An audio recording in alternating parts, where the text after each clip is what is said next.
ఆంధ్రప్రదేశ్లో ఆ IAS officer మొదటి నుంచి జగన్మోహన్ రెడ్డిని తప్పుదోవ పట్టించేందుకు ప్రయత్నం చేస్తున్నాడా?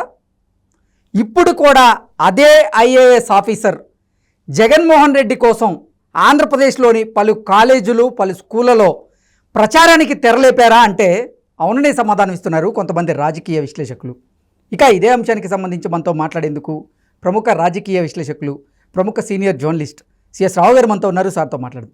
సార్ నమస్తే. సార్ నమస్తే.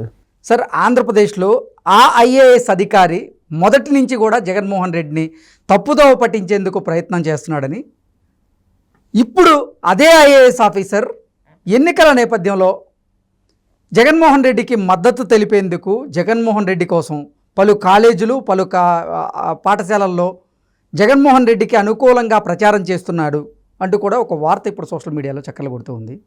అసలు ఇంతకీ ఆ ఐఏఎస్ ఆఫీసర్ ఎవరు?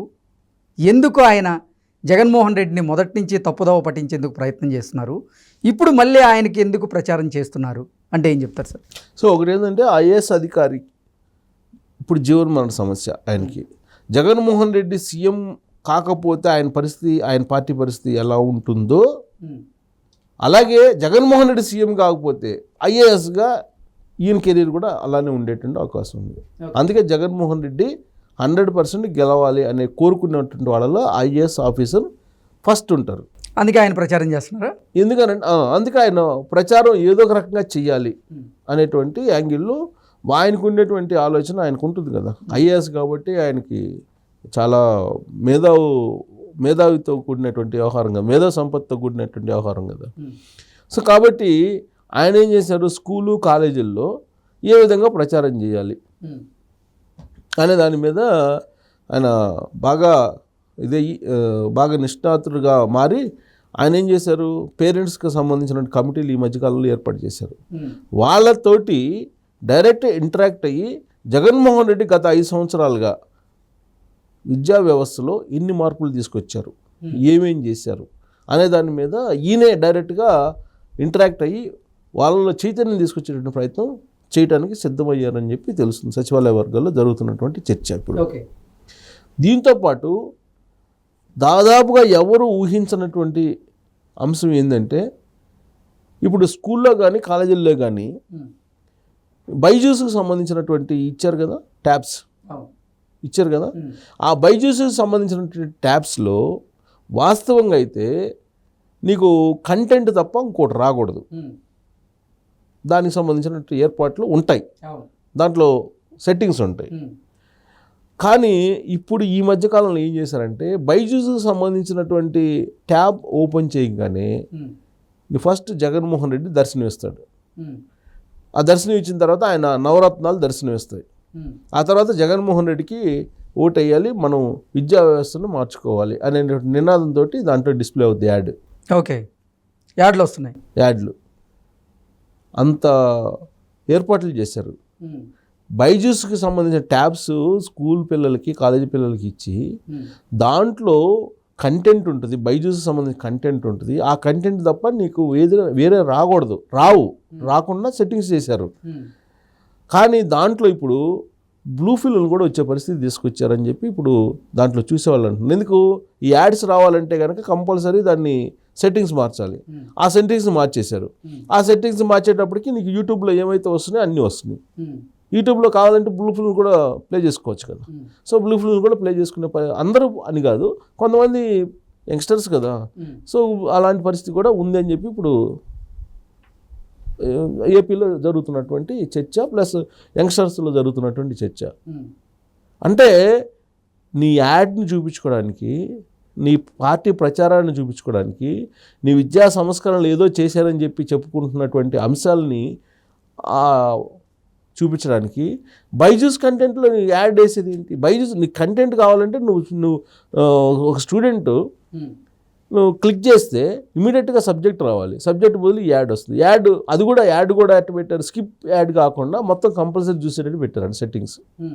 అంటే నాకు చెప్పిన వాళ్ళు నేను డైరెక్ట్గా చూడలేదు, కానీ నాకు చెప్పిన వాళ్ళు చెప్తున్నారు డైరెక్ట్గా నీకు స్కిప్ కూడా కొట్టడానికి లేకుండా మొత్తం యాడ్ చూడాల్సిందేనంట, అడ్వర్టైజ్మెంట్స్. ఆ మొత్తం అడ్వర్టైజ్మెంట్ చూసిన తర్వాతనే నీ కంటెంట్లోకి వెళ్ళాలి. ఓకే, అలాంటి సెట్టింగ్స్ చేశారు. అసలు ఆ సెట్టింగ్స్ అనేది కంప్లీట్ మార్చేశారని చెప్పి చెబుతున్నారు. దీని వెనక ఈ ఐఏఎస్ అధికారి మేధావితనం ఉందని చెప్పి చెప్పుకుంటున్నారు. సో ఆ విధంగా జగన్మోహన్ రెడ్డికి ప్రచారం చేస్తూ మళ్ళా జగన్మోహన్ రెడ్డిని అధికారంలో తీసుకురావాలనే ప్రయత్నం ఆయన చేస్తున్నాడు అనేది ఇప్పుడు సచివాలయ వర్గాల్లో ఎస్పెషల్లీ ఐఏఎస్ వర్గాల్లో బాగా సీరియస్ చర్చ జరుగుతుంది. ఎవరు ఎందుకు ఐఏఎస్ అని అంటే నేను పేరైతే చెప్పను, ఎందుకంటే ఐఏఎస్ కదా, పేరైతే చెప్పను, కానీ కొన్ని ఇన్పుట్స్ అయితే ఇస్తాను, నేను క్లూస్ ఇస్తా. జగన్మోహన్ రెడ్డి అధికారంలో రాగానే, ముఖ్యమంత్రిగా రాగానే ఆయన కోటరీలో ఒక కీలకమైనటువంటి ఐఏఎస్గా మారాడు. ఆయన నార్త్ ఇండియాకి సంబంధించినటువంటి ఐఏఎస్, అంటే నార్త్ ఇండియాకి సంబంధించినటువంటి ఆఫీసరు. ఆయన చాలా దూకుడు వ్యక్తి. జగన్మోహన్ రెడ్డి ఏ విధంగా ఉంటాడో దూకుడు, అంతకన్నా డబుల్ దూకుడు.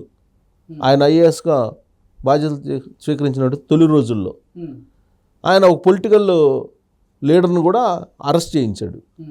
ఆయన తొలి రోజుల్లో ఆయన ఐఏఎస్ ఆఫీసర్గా ఉన్నప్పుడు విజయవాడ, గుంటూరు, వైజాగ్ ఇలాంటి ప్రాంతాల్లో పనిచేశాడు ఆయన. ఆ తర్వాత జగన్మోహన్ రెడ్డి సీఎం అయిన తర్వాత ఆయనకు ఉన్నటువంటి విశిష్టాధికారాలు అని చెప్తూ చీఫ్ సెక్రటరీనే మార్చేసే పరిస్థితికి వచ్చాడు. ఓకే, చీఫ్ సెక్రటరీని మార్చారు కదా. ఆ రోజు చీఫ్ సెక్రటరీ ఎవరున్నారు? జగన్మోహన్ రెడ్డి చేత ప్రమాణ స్వీకారం చేయించింది ఆయన్ని మార్పించేశాడు. ఆ తర్వాత వివాదాస్పదం అయిపోయి ఢిల్లీకి పంపించారు ఆయన్ని. ఢిల్లీ పంపిస్తే మళ్ళీ ఢిల్లీ నుంచి మళ్ళీ దిగుమతి అయ్యాడు. మళ్ళీ దిగుమతి అయిన తర్వాత ఇప్పుడు చేస్తున్న పని ఏంటంటే ఇది. సో ఇది ఎందుకు చేస్తున్నారు అని అంటే ఇలాంటి వాళ్ళు ఇచ్చే సూచనలే జగన్మోహన్ రెడ్డికి. ఎందుకు?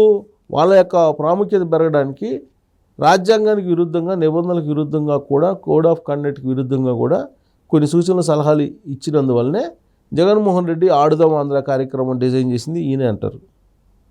ఓకే, ప్రభుత్వం యొక్క సొమ్ముతోటి పార్టీ యొక్క ప్రచారం ఏ విధంగా చేసుకోవాలి అనేది నేర్పించినటువంటి విద్య ఈయనే చెప్పాడు అని. సిద్ధం సభలకు సంబంధించి ఎలా ప్రచారం చేసుకోవాలి, హోర్డింగ్స్ ఎలా పెట్టాలి, ఇవన్నీ కూడా ఒక ఆఫీసర్గా కాకుండా వైఎస్ఆర్ కాంగ్రెస్ పార్టీకి సంబంధించినటువంటి ఒక కోటరీల మెంబర్గా ఆయన చేస్తున్నారు అనేది ఆయన మీద ఉన్నటువంటి ఆరోపణలు. ఇప్పుడు తాజాగా కమిటీలు ఉంటాయి కదా, విద్యా కమిటీలకు సంబంధించి ఆయన తెర మీదకి వచ్చి Jaganmohan Reddy English medium, Jaganmohan Reddy Byju's content, Jaganmohan Reddy TOEFLs, Jaganmohan Reddy syllabus, IBS syllabus ఏదో ఉంది కదా, వీటన్నిటి గురించి ప్రచారం చేయడానికి తల్లిదండ్రులు అవేర్నెస్ కల్పించి మళ్ళీ జగన్మోహన్ రెడ్డి రాకపోతే ఇవన్నీ పోతాయి అని చెప్పి ఈయనే వర్చువల్ మీటింగ్స్లో పార్టిసిపేట్ చేయడానికి రెడీ అయ్యాడని చెప్పి ఇప్పుడు తెలుస్తుంది. ఓకే, అంటే వర్చువల్ మీటింగ్ అంటే ప్రతి స్కూల్లో కూడా ఇప్పుడు స్క్రీన్స్ ఉన్నాయి. ఈయన ఇక్కడ అమరావతిలో కూర్చొని ఆయన చెప్తుంటే ఈ పేరెంట్స్ కమిటీ లేదంటే వీళ్ళు విద్యా కమిటీలు ఉంటాయి కదా, ఆ కమిటీలకి అవేర్నెస్ కల్పించి ఆ స్క్రీన్స్ మీద ఈయన ప్రచారం చేస్తున్నాడు అనేది ఇప్పుడు ఒక పెద్ద హాట్ టాపిక్గా మారింది ఉద్యోగ వర్గాల్లో. మరి IAS అధికారి ఎవరు ఏంటి అనేది బహుశా నేను చాలా చెప్పున్నాను, అర్థమైపోయి ఉంటుంది అనుకుంటున్నాను నేను. Okay sir, thank you so much. Thank you.